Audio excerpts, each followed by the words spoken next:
তুমি পিজা আনো নাই? মা আমাকে ফোন করে বললো যে বাসায় ভালো রান্না করেছে, তাই ভাবলাম তাই কি ভাবলে? ভাবলাম এ বাড়িতে আমার কথার কোনো দাম নাই, আমার ইচ্ছার কোনো মূল্য নাই।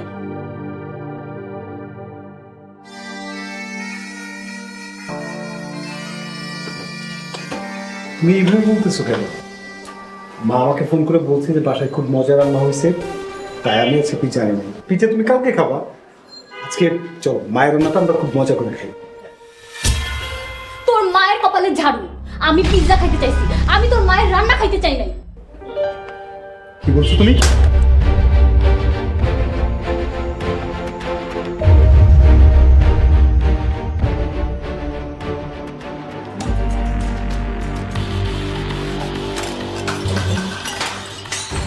কি করছো তুমি? কি করছো? আমার সংসার অশান্তি করো তোমরা মামে, তাই না? আমরা কি করলাম বৌমা? আপনার কারণে আমার সংসারে যত অশান্তি। আজকে হাসান আমার গায়ে হাত তুলেছে শুধুমাত্র আপনার কারণে। ভাবি, আজকে মায়ের জন্মদিন, আজকে তো অন্তত তোমাকে তার সাথে ভালো ব্যবহার করো। জন্মে উনি কি এমন মহান কাজ করে ফেলেছে শুনি? আর কিছু মহৎ কাজ করুক না করুক, সে কিন্তু ভাইয়ার মা। তুমি যার সংসার করো তার মা। এমন সংসার যাতে কারো কপালে না জোটে। এসব তুমি কি বলছো বৌমা? হাসানকে পিজা আনতে নিষেধ করেছে কে? আপনি? আমি কেন নিষেধ করবো বৌমা? তুমি যে হাসানকে পিজা আনতে বলেছো সেটাই তো আমি জানি না। আরে মা শুধু বলেছে যে বাসায় ভালো রান্না হয়েছে, মা পিজ্জা আনতে না করেনি। আমি সব বুঝেছি, তোমরা সবাই ইচ্ছে করে আমার সাথে এমন করছো। এই সংসার আমি করব না। তুমি থাকো তোমার মা আর বোনকে নিয়ে। একটা সামান্য বিষয়, এটাকে তুমি কি বানিয়ে ফেলছো? সামান্য বিষয়? ঠিকই বলছো, এই বাসায় আমার সবকিছুই সামান্য। আমাকে মেরে ফেললেও তোমাদের কাছে তার সামান্যই মনে হবে। মা, মেয়ে আর ছেলে তিনজনকে একসাথে জেলের ভাত খাওয়াবো বলে দিলাম। নারী নির্যাতনের মামলা করে দিব সবার নামে।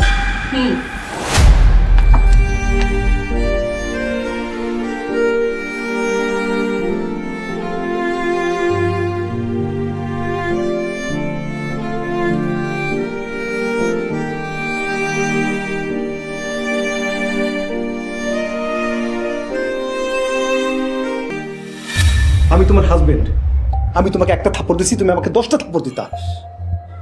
আজকে মায়ের জন্মদিন ছিল, তুমি মায়ের সাথে এমন ব্যবহার করলা। তুমি কিভাবে পারলা মায়ের সামনে থেকে এইভাবে খাবারটা ফেলে দিতে?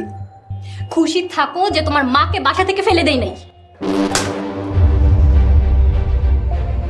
তুই আমাকে আবার থাপ্পড় মারলি? হ্যাঁ হ্যাঁ মারছি। যতবার আমার মায়ের নামে বাজে কথা বলবা ততবার আমি তোমাকে থাপ্পড় দিব। ওই মহিলা আমাকে সবকিছুতে বাধা দেয়। আমার কোনো স্বাধীনতা নেই বাসায়। আমার কোনো গেস্ট আসলে আসামির মতো জেরা করে মামে মিলে আমাকে। জেরা করে মানে? বাসায় কে আসে না আসে মুরব্বী মানুষ জিজ্ঞেস করতেই পারে, তাতে অন্যায় কি? হো, তার মানে তুমি তাদেরকে আমার পিছে লাগা রাখছিলা? আরে মেয়েটা বলে কি? শোনো, এই বাসায় না আমার দম বন্ধ হয়ে আসে। তোমার মা আর বোনকে আমার একদম সহ্য হয় না। ওরা আমার স্বাধীনতায় বাধা দেয়।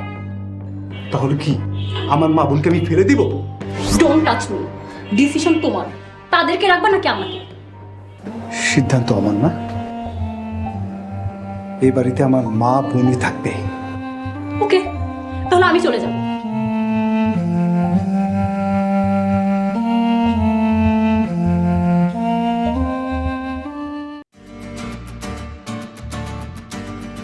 মিতু, আয় নাস্তা করবি? মা নাস্তা দাও।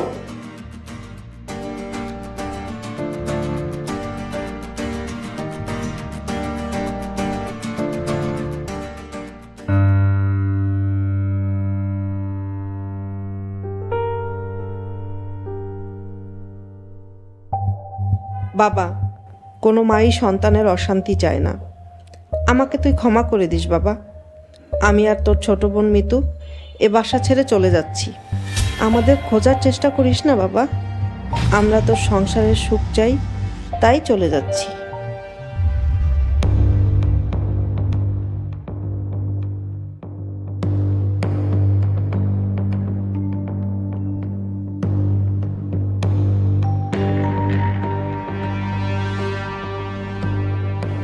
মা, মা, মা, মা, মা।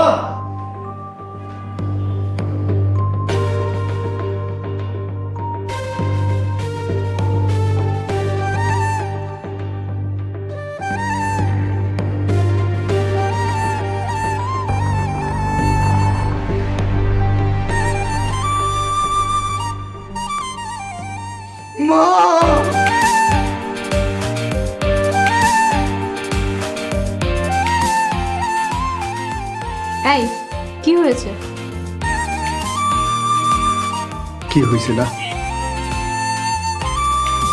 আমার মা আর একমাত্র আদরের বোন এই বাড়ি ছেড়ে চলে গেছে। আমাদের দুই ভাই বোনকে মা কত কষ্ট করেছে, পড়াশোনা করেছে, কত বড় করেছে জানো না তুমি? আমি ভাবছিলাম আমার মাকে বড় হয়ে সামান্য সুখে রাখবো, কোনোদিন কষ্ট দেব না।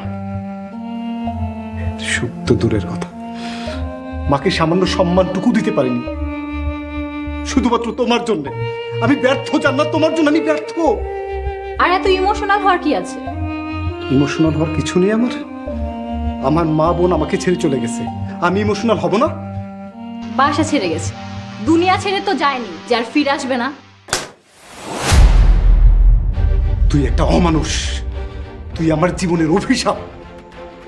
এই তোর নাম কে রেখেছে জান্নাত? তোর নাম হওয়া উচিত ছিল জাহান্নাম। আরে আমাদের জন্য না, তোর নামের জন্য তো তোর ভালো হওয়া উচিত ছিল। তুই আমার জীবনটাকে জাহান্নাম করে দিয়েছিস, জাহান্নাম।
ওকে, আজকে আমরা আসতে তাহলে। Bye bye. আচ্ছা মা, ঠিক আছে, আল্লাহ হাফেজ।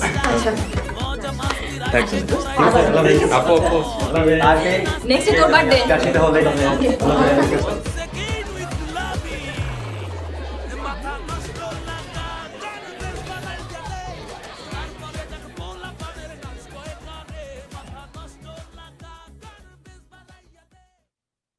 তারপর বল বার্থডে কেমন লাগলো? থ্যাংক ইউ, ভালো হয়েছে।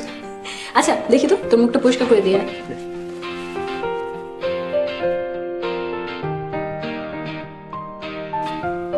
যা, ক্লিয়ার। আচ্ছা আমি যাই রে। জনি তুই একটু থাক না দোস্ত। না না, সবাই চলে গেছে। এখন আমি একা থাকলে হাসান ভাই উল্টাপাল্টা কিছু মনে করবে। আরে হাসান নেই দেখেই তো বললাম। মানে? আরে বোকা, বাসায় আমি একা, তাই তো বলছি হাসান আগে আসুক তারপর তুই যা। না না, বিষয়টা খুবই খারাপ দেখায়। হাসান ভাই যে কোনো সময় চলে আসবে, তার থেকে বেটার তুই ফ্রেশ হয়ে রেস্ট নে, আমি যাই। আচ্ছা যা। ঠিক আছে, আল্লাহ হাফেজ। পাগল একটা। সাবধানে যাস। Okay, bye. Happy birthday once again. আল্লাহ হাফেজ। বাই।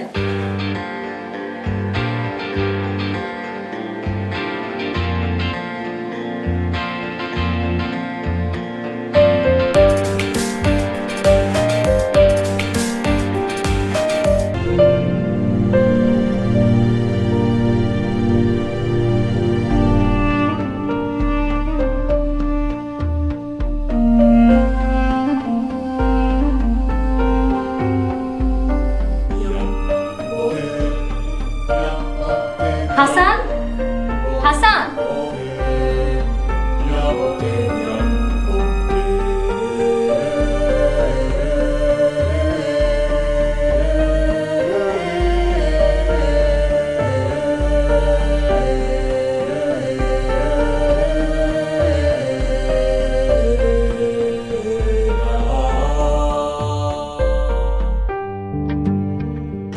হ্যালো জনি, আমি তোর অফিসের সামনে একটু আসতেছি, একটু নামতে পারবি দোস্ত? আচ্ছা আচ্ছা ঠিক আছে।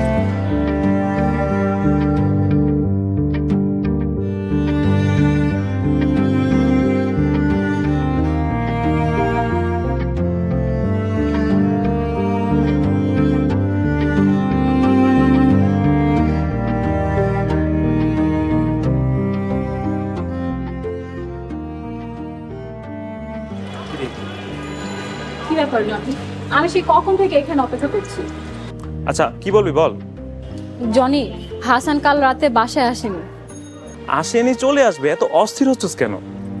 ওর ফোনটাও বন্ধ। আরে ভাই, আমার অফিসে কাজের পেশা আছে, কি বলবে জলদি বল। জনি, হাসান গত রাতে বাসায় আসেনি, আমি ওকে খুঁজে পাচ্ছি না। তুই আমার বেস্ট ফ্রেন্ড, আমি তোর কাছে সাহায্য চাইতে আসছি আর তুই আমাকে তোর অফিসের কাজের ব্যস্ততা দেখাচ্ছিস। ভাই তোদের এই স্বামী স্ত্রীর ঝামেলা কেন আমাকে জড়াচ্ছিস? ঝামেলায় জড়াচ্ছি মানে?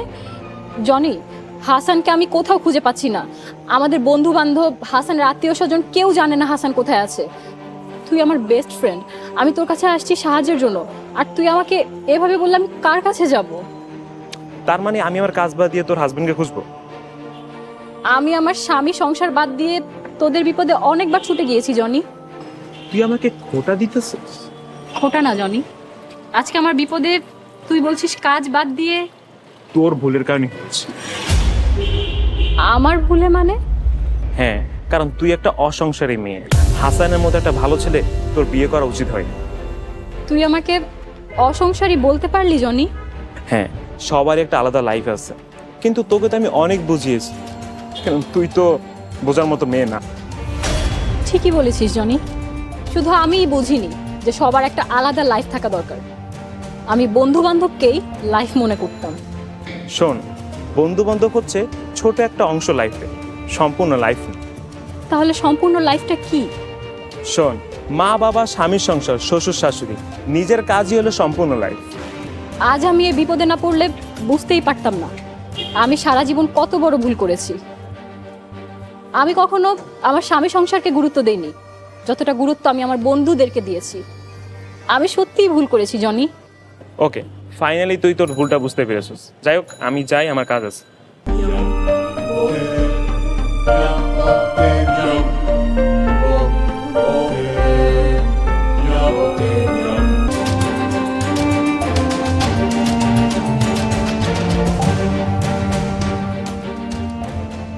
কোথায় যাবেন ম্যাডাম? হারুন মামার বাসায় যাব। এভাবে তো যাওয়া যাবে না, আমি স্যারকে আলাপ করে নেই।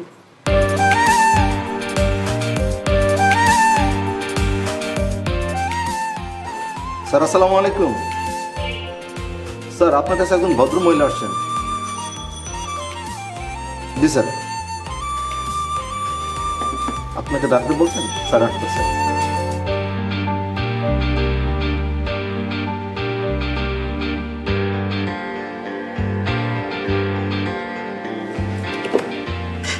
বলো কেন এসেছো? মামা, হাসানকে কোথাও খুঁজে পাচ্ছি না। হাসানকে খুঁজে পাচ্ছ না তো আমি কি করব? মামা, আপনার একমাত্র ভাগিনা নিখোঁজ, আর আপনি এভাবে বললেন? হ্যাঁ বলছি কারণ এজন্য হাসান তোমার মতো একটা অসংসারী মেয়েকে বিয়ে করে ও অনেক পরিবর্তন হয়ে গেছে। মামা প্লিজ এভাবে বলবেন না। যা অন্যায় করার আমি করেছি, যা শাস্তি দেওয়ার আমাকে দিবেন, কিন্তু এখন হাসানকে খুঁজে বের করতে হবে মামা।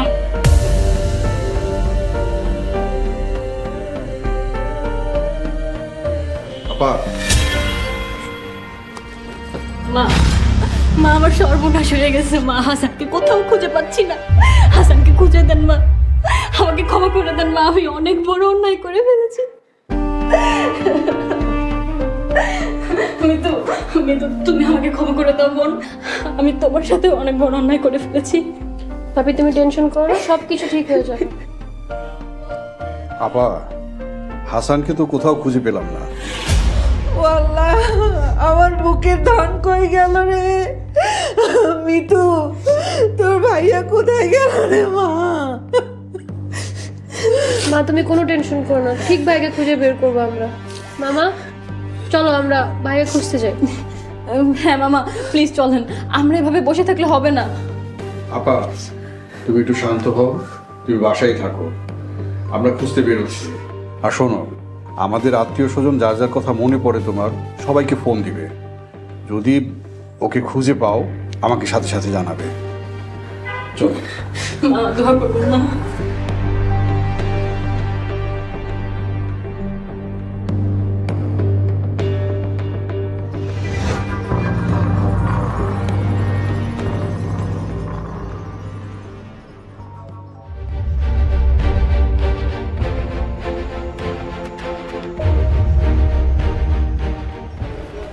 কাজ করো, তোমরা একটু ওয়েট করো, আমি ইমার্জেন্সি দেখে আসছি।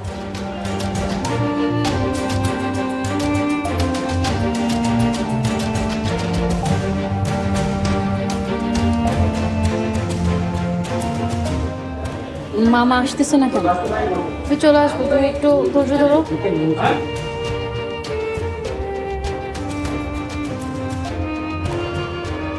জান্নাত, হাসানকে তো এই হাসপাতালেও পেলাম না। মামা তাহলে কোথায় গেল?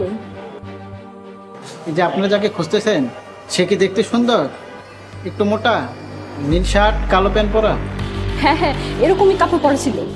তাহলে আমার সাথে একটু মর্গে আসুন। এই তোমরা টেনশন করো না, চলেন তো দেখে আসো। না, মিতু কি বললো?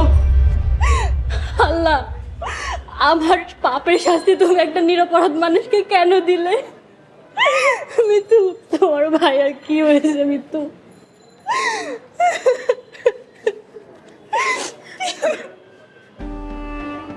জান্নাত, মিতু, আরে কান্নাকাটি করছো কেন?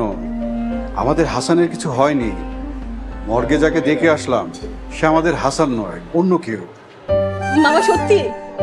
আহা, আর কান্নাকাটি করো না তো, হাসানকে আরো খুঁজতে হবে। চলো আমরা অন্য কোনো হাসপাতালে গিয়ে দেখি।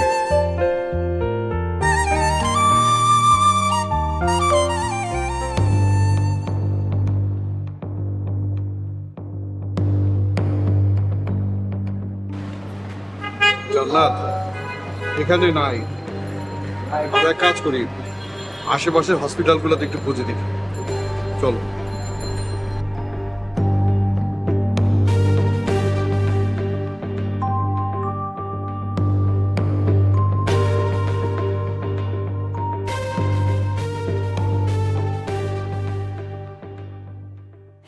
এই ওইখানে গেল। হাসান, তুমি এখানে? তুই কোথায় গেছিলি বাবা? তোকে হারিয়ে তো আমরা পাগলের মতো হয়ে গিয়েছিলাম। আরে মামা, তুই কোথায় গিয়েছিলি বলতো? ভাইয়া, আমরা কি তোমাকে এত জ্বালাই যে এত বড় শাস্তিটা দিলে? থাক, তোমাকে আর কিছু বলতে হবে না, সব ভুল আমার। এইটা কি, কেউ আমার কোনো কথাই শুনতে চায় না। আজকে তোমার কোনো কথা শুনবো না। তুমি শুধু আমাকে ক্ষমা করে দাও প্লিজ। তুমি একটা অসংসারী মেয়েকে যখন বিয়ে করেই ফেলেছো, আমাকে সংসারী হওয়ার একটা সুযোগ দাও।